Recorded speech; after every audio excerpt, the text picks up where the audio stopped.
Graça, misericórdia e paz da parte de nosso Senhor e Salvador Jesus Cristo. Amém? Amém. Hoje nós vamos fugir um pouco dos textos que falam especificamente do Natal.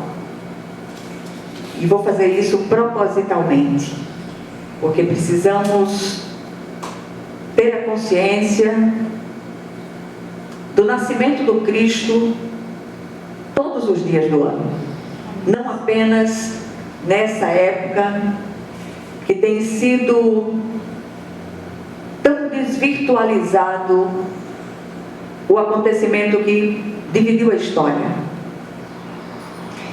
E hoje nós vamos abrir nossa Bíblia em 1 Coríntios 15, 19, que diz assim, a palavra do Senhor: se a nossa esperança em Cristo se limita apenas a esta vida, somos os mais infelizes de todos os homens. Amém? Vamos orar. Senhor nosso Deus e nosso Pai Celestial, graças te damos, Senhor, porque um dia o Senhor veio à terra, tabernaculou e veio para nos encher com a sua graça infinita. E veio com a grande oportunidade do céu para mudar as nossas histórias, a história de uma maneira geral e as nossas histórias individuais, antes e depois do Cristo. Que o Senhor possa falar ao nosso coração no dia de hoje de uma maneira viva, de uma maneira especial, em nome de Jesus. Amém. Eu queria hoje oferecer o culto, este culto, em ação de graças pelas vidas de cada um de vocês. Que o Senhor os visite, que o Senhor os abrace de uma maneira especial e que traga as respostas que vocês têm tanto esperado. Cristo nasceu, está vivo e reina para todo sempre. Não estamos sozinhos. O Senhor veio, mudou a nossa história radicalmente e tem andado conosco por todos os dias da nossa vida. Ai de nós, se não fosse o Senhor que tem estado conosco. Muitos têm declinado da fé, abandonado o Senhor, seguido por outros caminhos contrários à vontade de Deus. Mas aqueles que são verdadeiramente de Deus, o Senhor os trará de volta. E que será para a glória do seu santo nome. E eu queria trazer à memória da igreja que a ressurreição de Cristo é o penhor da nossa própria ressurreição. Por isso nós temos uma viva esperança. Jesus nasceu, Jesus foi morto e Jesus ressuscitou. Mas tem outra notícia ainda mais arrebatadora. Ele voltará para buscar aqueles que se mantêm fiéis ao Senhor, andando no caminho. No texto que nós lemos, o apóstolo Paulo fecha uma questão iniciada no primeiro versículo do capítulo. E nesse contexto, do qual lemos apenas o versículo-chave, o apóstolo fala aos seus leitores em Corinto sobre a importância da ressurreição do Cristo, que é o cerne do Evangelho da Graça e a razão maior da confissão da nossa esperança. Por isso não dá para falar em esperança de cristão, sem falar na ressurreição do Cristo. Ele nasceu bebezinho, cresceu, fez toda aquela trajetória até a sua crucificação, mas ressurgiu. Nosso Cristo vive e vive para sempre. E Ele precisa viver, precisa ressuscitar para sempre nos nossos corações. Hoje as pessoas declinam da fé com muita facilidade. E eu estava lembrando de servos de Deus que atravessaram e têm atravessado caminhos estreitíssimos, porque o caminho da fé é um caminho estreito, não é um caminho de facilidades. E eu estava lembrando da vida do reverendo Clóvis Falcão, homem de Deus, e vem seguindo durante boa parte da vida, junto com a sua esposa, que agora está com o Senhor, Martinha. E eles atravessaram, ou têm atravessado, momentos de extrema dificuldade. Mas eu nunca ouvi uma expressão que nos fizesse compreender que eles tinham baqueado na fé. Muito pelo contrário. Nunca deixaram de fazer a obra de Deus. No dia da morte de Martinha, ele entrou na UTI e ele estava ali levando a palavra para aqueles que precisavam. E é um exemplo a ser seguido.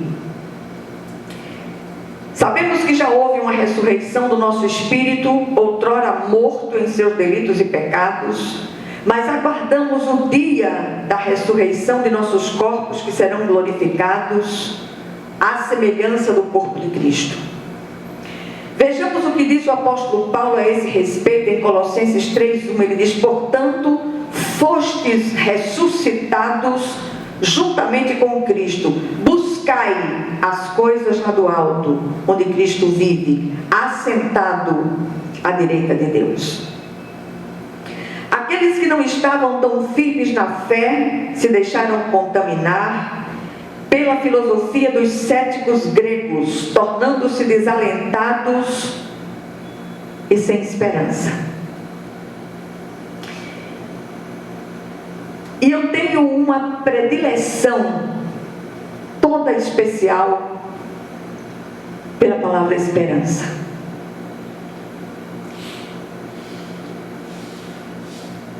Até porque a esperança para o cristão, ela não é um simples sentimento, ela é uma pessoa chamada Jesus, o Cristo de Deus, a esperança viva de Israel. E é interessante que alguns conhecem a minha história e por um ato da graça de Deus me colocaram esse nome. E um dia, de repente, sem que eu estivesse procurando saber o significado, é um nome russo que significa esperança. E eu glorifico a Deus demais por ter encontrado a esperança viva que é o Cristo. O Senhor é aquele que tem nos sustentado com a sua mão direita fiel. Nesse capítulo 15 de 1 Coríntios, o apóstolo Paulo fala da ressurreição do corpo, fato que acontecerá na segunda vinda do Cristo. Repito, e essa é uma realidade que não podemos perder de vista em nenhum momento. Do contrário, todo o evangelho se esvaziaria de sentido, bem como a nossa fé e a razão da esperança que há em nós. A vida do verdadeiro cristão não é uma vida de facilidades, como tem apregoado à igreja eletrônica. Nós fomos chamados para andar num caminho estreito, ladeira acima e cheio de curvas. Mas não andamos sozinhos. Esse caminho chamado Cristo, ele é tanto o caminho quanto a presença gloriosa que tem nos sustentado com a sua mão direita fiel. Ser cristão não é apenas ter fé na pessoa do Cristo. Antes, ser cristão é aquele que crê no Cristo vivo, ressurreto, como revelado na mensagem integral do Evangelho. Por isso, hoje, eu gostaria de convidá-los a olharmos juntos para além do nascimento do Cristo, para a sua ressurreição. O Senhor é aquele que vive e reina pelos séculos dos séculos. Eu tenho vivido seguramente os dias mais difíceis da minha vida. Nessa caminhada de mais de 40 anos com o Senhor, a partida do meu marido não está sendo fácil para mim. Muitos não têm paciência de ouvir eu falar a respeito. E eu tenho falado a respeito com o meu Senhor. E se não fosse o Senhor que tem estado ao meu lado, como eu já disse isso várias vezes neste lugar, como disse o salmista, os meus inimigos já teriam me engolido viva. Aí eu vou fazer um adendo. Vou pedir uma licença ao Espírito Santo para dizer a vocês. E eu já estava da Tamarineira para dentro. 3 dias de viagem, atirando pedra em quem aparecesse na minha frente.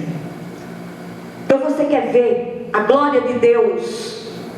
Olhe para o fato de eu estar aqui semana após semana. Nunca deixei de trazer a mensagem do Evangelho, desde a partida do meu amado. É na minha força? Claro que não. Na minha força eu não daria nenhum passo. Mas é a glória de Deus sendo manifesta através da minha vida, apesar de mim. Porque nenhum de nós vale nada. O que valemos, o que somos, é por causa de Jesus, é por causa do Cristo. Se não fosse o Senhor, nenhum de nós estaria de pé. O Evangelho de Cristo é mais que o perdão dos pecados e a regeneração do espírito morto. Inclui a ressurreição de Cristo, que é o penhor, a garantia da nossa própria ressurreição, bem como a subsequente renovação de toda a criação. A revelação do Evangelho tem uma repercussão em todo o cosmos, não apenas no momento presente, mas por toda a eternidade.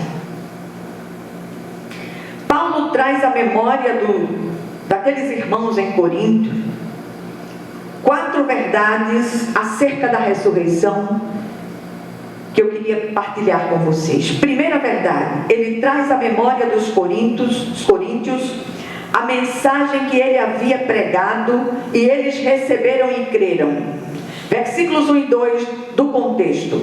Irmãos, quero lembrar-lhes o Evangelho que lhes preguei, o qual vocês receberam e no qual estão firmes. Por meio deste Evangelho vocês são salvos, desde que se apeguem firmemente à palavra que lhes preguei. Caso contrário, vocês têm crido em vão. Quantos têm declinado na fé? Tristemente. Paulo havia pregado àqueles irmãos a mensagem integral do Evangelho. Houve mudanças reais. Um Salvador morto não poderia salvar ou transformar ninguém. Os leitores do apóstolo Paulo haviam recebido a palavra, crido em Jesus e agora se encontravam firmados nessa verdade eterna e libertadora. Caso caso ele lhes tivesse falado de um Cristo morto, não teria havido genuína conversão. Só um Cristo vivo vai ao cerne do coração humano e transforma aquele coração. Tira o coração de pedra e coloca um coração de carne. O que eles precisavam agora era manter firme a sua confissão de fé e rejeitar a falácia dos falsos mestres gregos que estavam contaminando a igreja. E aí eu queria chamar a atenção de vocês: se naqueles dias, que fazia tão pouco tempo da partida do Cristo, acontecia essa contaminação para tirar a atenção do Cristo, mesmo dentro da igreja, vocês imaginem no nosso tempo, quando a sabedoria humana tem alcançado patamares altos. Só a graça de Jesus. E se eu tivesse só uma frase para dizer para vocês hoje, eu diria: não desistam do Cristo, porque Ele não desistiu de nenhum de vocês. Segunda verdade, trazida pelo apóstolo Paulo àqueles irmãos em Corinto. Ele traz à memória daqueles irmãos tudo que as escrituras do Antigo Testamento já haviam falado sobre o assunto. Versículos 3 e 4 dizem o seguinte: pois o que primeiramente lhe transmiti foi o que recebi, que Cristo morreu pelos nossos pecados, segundo as Escrituras, foi sepultado e ressuscitou ao terceiro dia, segundo as Escrituras. Paulo apela aqui para o testemunho das Escrituras do Antigo Testamento. A síntese do Evangelho é: Cristo nasceu, morreu, foi sepultado e ressuscitou. Apareceu a muitos e voltará. Vejamos o que dizem pelo menos 3 das inúmeras escrituras do Antigo Testamento que falam sobre o assunto. Salmo 16:10 diz: pois não deixarás a minha alma na morte, nem permitirás que o teu santo veja corrupção. Em Isaías 26:19 diz: os vossos mortos e também o meu cadáver viverão e ressuscitarão. Despertai e exultai, os que habitam no pó, porque o teu orvalho, ó Deus, será como o orvalho da vida, e a terra dará à luz os seus mortos. Jó 19:25. Eu sei que o meu Redentor vive, e que no fim se levantará sobre a terra. Aleluia.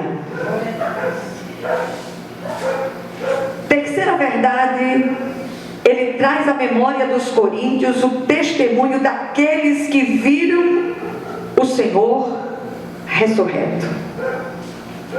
Versículos 5 a 11 dizem o seguinte: e apareceu a Pedro e depois aos 12, depois disso apareceu a mais de 500 irmãos de uma só vez, a maioria dos quais ainda vive, embora alguns já tenham adormecido.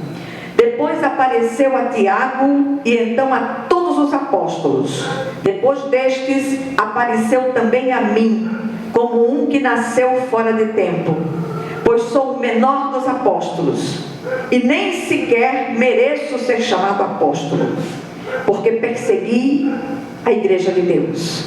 Mas pela graça de Deus sou o que sou. Sua graça para comigo não foi em vão. Antes trabalhei mais do que todos eles. Contudo, não eu, mas a graça de Deus comigo. Portanto, quer tenha sido eu, quer tenham sido eles, é isto que pregamos e isto que vocês creram. Ao todo, foram 12 aparições mencionadas pelos evangelhos e o livro de Atos. A primeira testemunha foi Maria Madalena. Ela viu não só o sepulcro vazio, mas o próprio Senhor ressurreto. apareceu a Pedro e aos demais discípulos. Tiago, o meio-irmão de Jesus, o viu ressurreto. Depois o Senhor foi visto por mais de 500 irmãos de uma só vez. Todavia, uma das principais testemunhas desse evento glorioso foi o próprio Paulo, 3 anos depois. Glória a Deus! Não era apenas o que viu contar, mas ele mesmo viu o Salvador. Glória a Deus! Por tudo que o Senhor tem feito, por tudo que o Senhor tem sido nas nossas vidas e por estarmos aqui, apesar de todos os pesares. Em quarto lugar, Paulo traz a memória e encerra a sua defesa trazendo à memória dos coríntios o fato da grande inutilidade que o Evangelho teria e da própria fé em Cristo caso ele não houvesse ressuscitado. Mas ele ressuscitou, está vivo e vive pelos séculos dos séculos. Os versículos 12 a 19 desse texto que nós estamos examinando dizem o seguinte: ora, se está sendo pregado que Cristo ressuscitou dentre os mortos, como alguns de vocês estão dizendo que não existe ressurreição dos mortos. Se não há ressurreição dos mortos, então nem mesmo Cristo ressuscitou. E se Cristo não ressuscitou, é inútil a nossa pregação, como também é inútil a fé que vocês têm. Mais que isso, seremos considerados como falsas testemunhas de Deus, pois contra ele testemunhamos que ressuscitou a Cristo. Mas se de fato os mortos não ressuscitam, ele também não ressuscitou.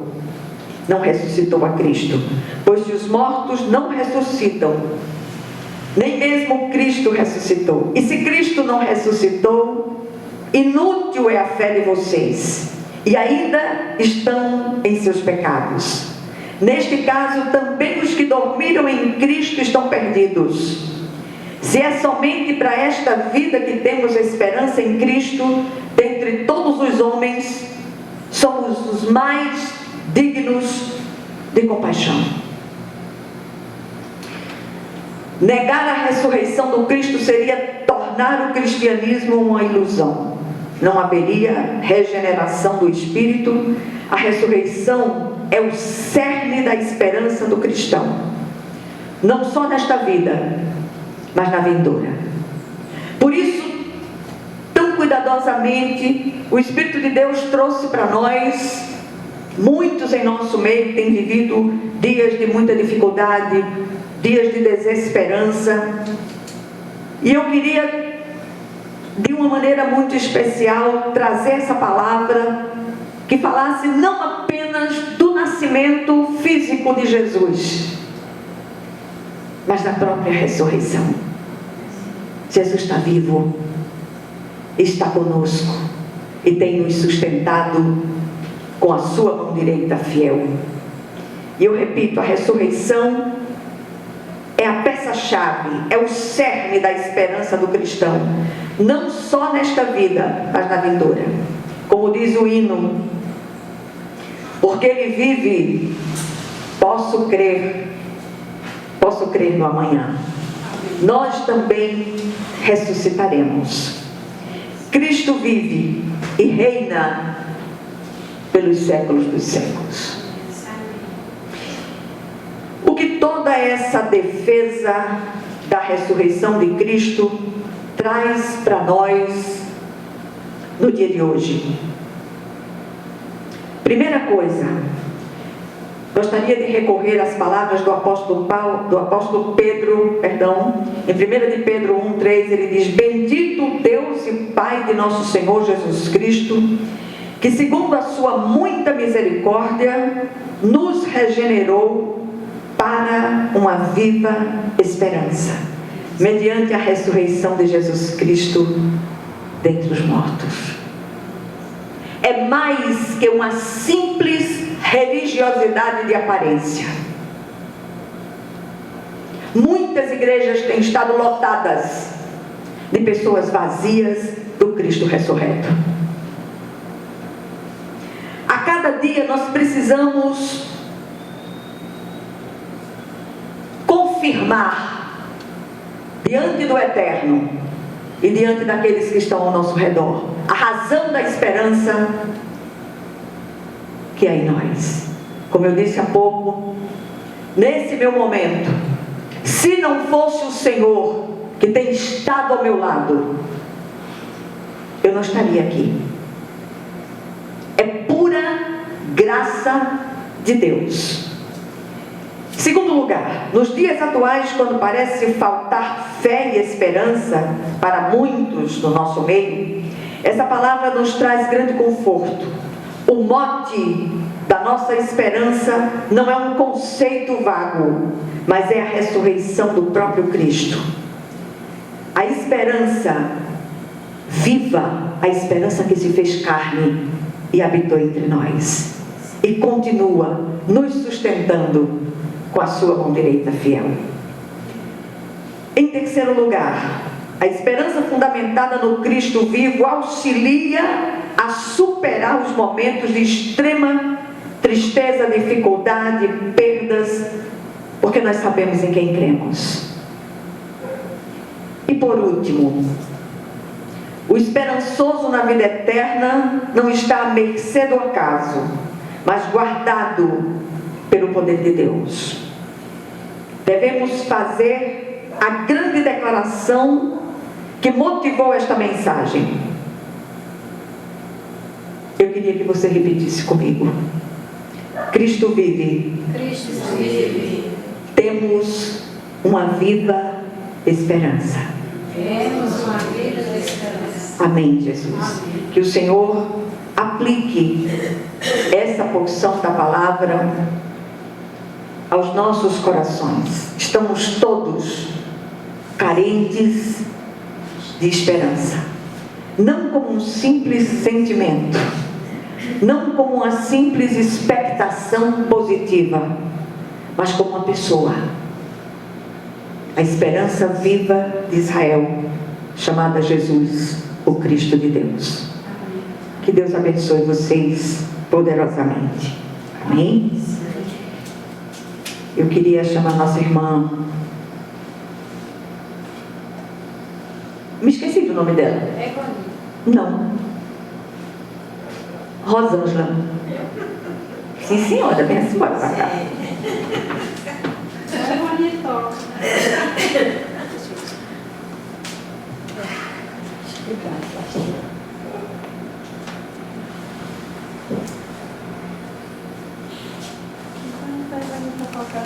Vou.